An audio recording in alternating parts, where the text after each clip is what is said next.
timing today. Please bear with me. This is my first time to try to run a technical meeting on Macy's behalf. So there is an outline there of all the topics we're going to discuss today.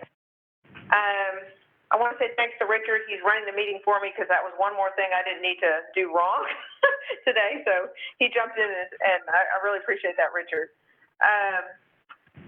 So first, let's start with the first item on the agenda, the approval of Longview Transit Public Transportation Agency Safety Plan targets. So as shown on the next slide, Richard, the MPO is responsible for setting targets for 5 different performance measure categories. 2 of these are under the supervision of FTA, 3 under HFWA. Today we will be looking at Longview Transit Safety Performance Measure targets. All right. I'm sorry, bear with me. Having a page issue here. I thought I had it ordered. I'm missing that page. This is that one right there. Thank you. Excuse me about that. Sorry. All right. So in compliance with the Transportation Bills, MAP 21, and the FAST Act, FDA promoted a public transportation safety program in 2016 that adopted safety management systems as the foundation for developing and implementing a safety program.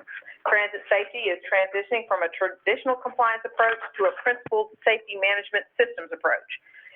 The intent of FDA is to shift the context of safety into 4 different areas, as shown on this slide, from a compliance-based approach to an SMS principle-based approach, from an approach following rules and procedures to one identifying risks and exposures, shifting to a collaborative, trust-oriented program, and then emphasizing a proactive approach to transit safety.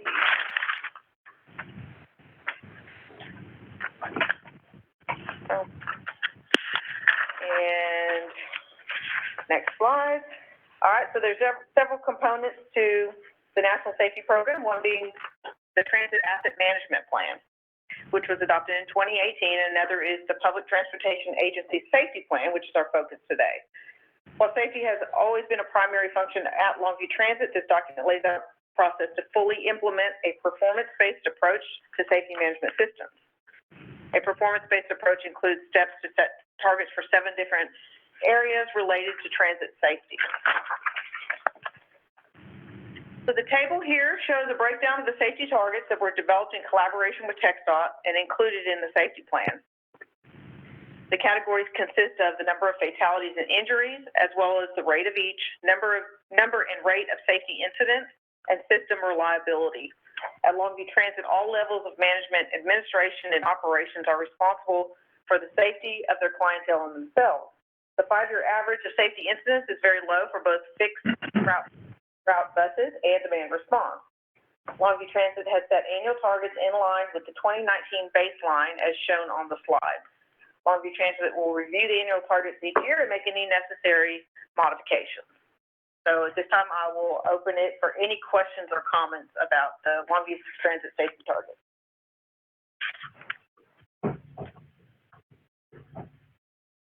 Hearing none. Can I get somebody to recommend approving these on behalf of the technical committee? And a second. Move to approve. Second. Great. All in favor, please say aye. Aye. Any opposed? Wonderful. Moving on to item 2 on the agenda, the work program modification.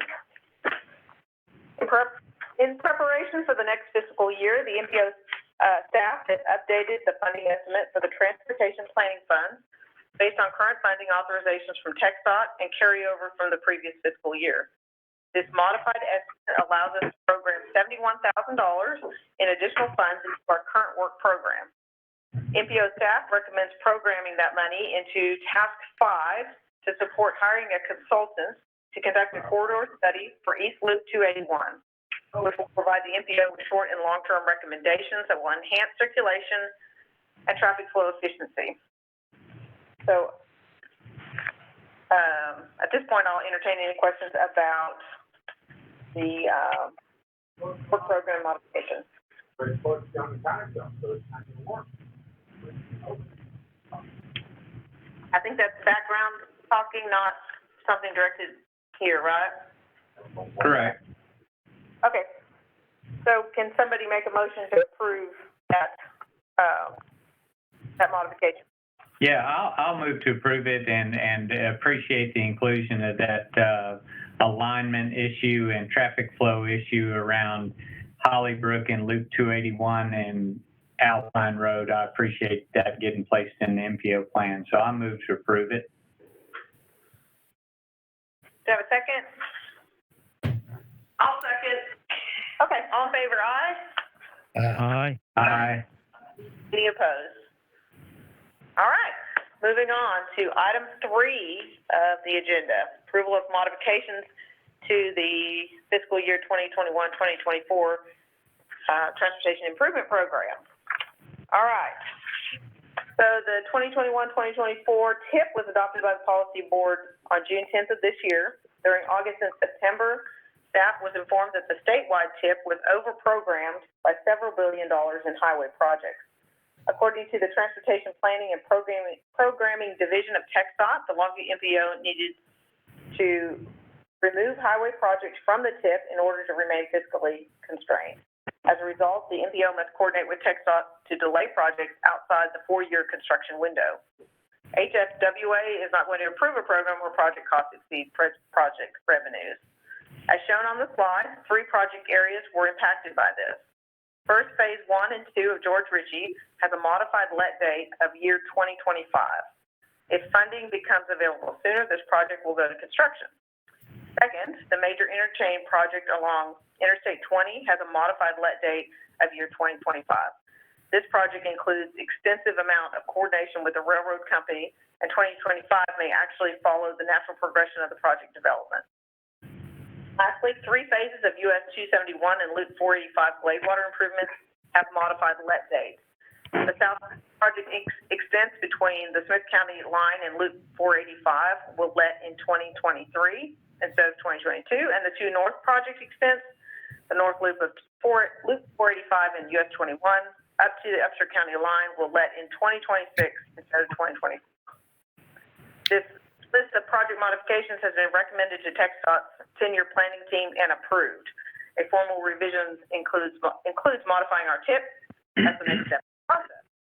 So just as a reminder too, that these projects are not going away, it's just expected, the funding was not available as originally expected.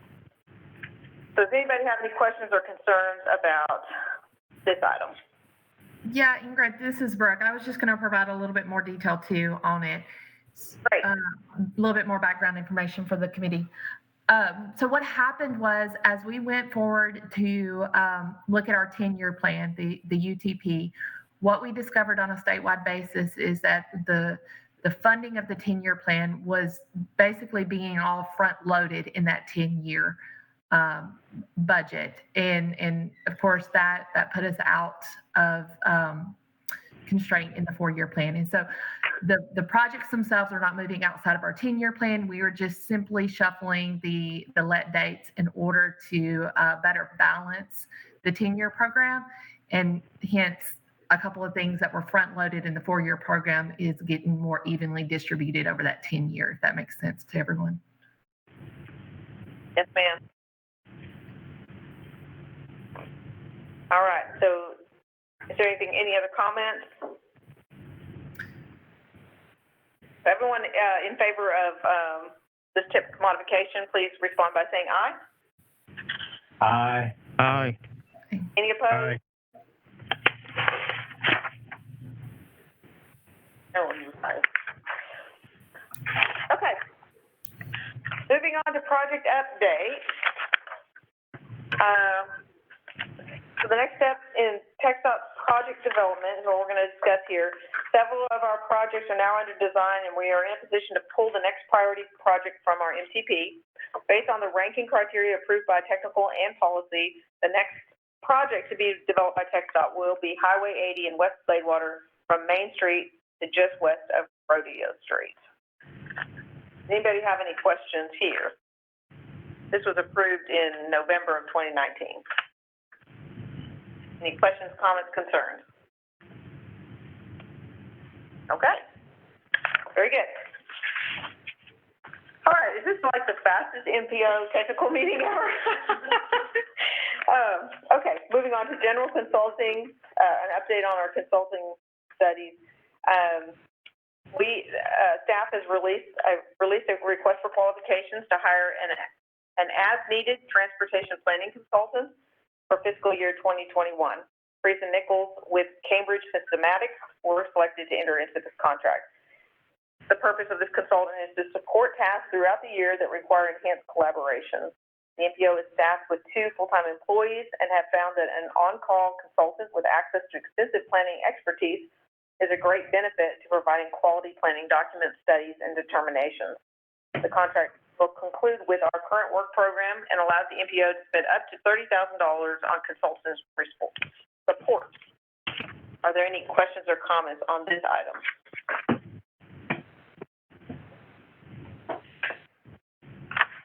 Okay. I am glad the MPO is doing that as opposed to additional staff. I think that's a good use of the money we have available. Great. Okay, so the last item on the agenda is other business, and just to note that the next policy board meeting will be October the 28th at 2 p.m., and I'm assuming that will be a virtual meeting as well. Is there any other business that anybody would like to discuss?